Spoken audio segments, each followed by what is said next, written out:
বন্ধুরা, বলেছিলাম না যে গোলা রুটি বানাবো। এই দেখুন, আটাটাকে আমি গুলিয়ে নিয়েছি। এই যে গুলিয়ে নিয়ে এই যে নুন, পরিমাণ মতো নুন দিয়ে দিয়েছি। আর একটু দিলে মনে হয় ভালো হয়। একটু একটু দেই। জল দিয়েছি তো আবার।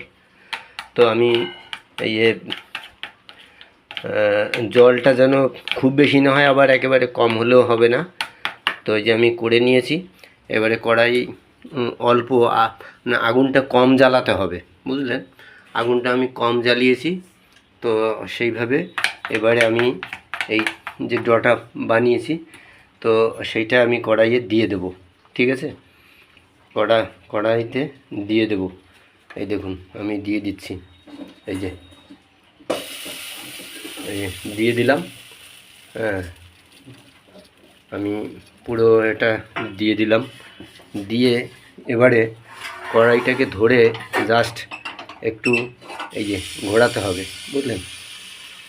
গরম, কড়াইটা কিন্তু গরম আছে। এই আমি ঘোরাচ্ছি। হ্যাঁ, ঘোরালাম। এই দেখুন, ঘোরাচ্ছি। এবারে হয়ে গেল। তো এবারে একটু একটু যদি ধরুন আঁচটা বাড়াতে হয়, একটু বাড়িয়ে দেবেন, একটু বাড়িয়ে দেন। হ্যাঁ, বাড়িয়ে দিলাম।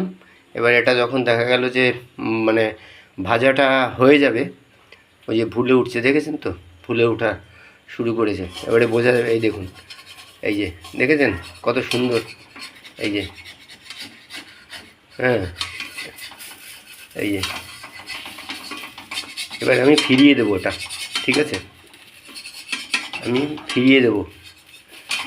আসলে আমি মানে ফোনটাকে এক হাতে ধরে আর এক হাত দিয়ে করছি। তো তো আমার কোনো ক্যামেরাম্যান বা আমার কোনো হেল্প করার জন্য কেউ এখানে কিন্তু নেই।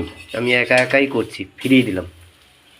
ফেরানোটা লেগে না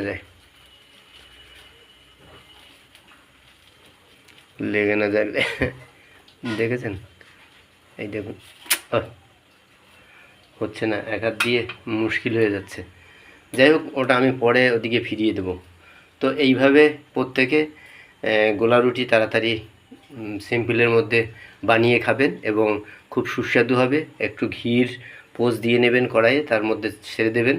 তো সেইভাবে করলে পরে প্রতিদিন আপনারা ইচ্ছা করলে তাড়াতাড়ি, যারা বেলতে না পারেন, আমার কিন্তু আটাবেলা চাটু, তারপরে এই যে ভাজার এই যে সিস্টেম কিন্তু সব রয়েছে, কিন্তু তাও আমি এখানে এটা করছি। এর কারণ হচ্ছে এটা চটজলদি তাড়াতাড়ি হয়ে যায়। ধন্যবাদ। প্রত্যেকে এভাবে বানিয়ে খান। সুস্থ থাকুন, ভালো থাকুন।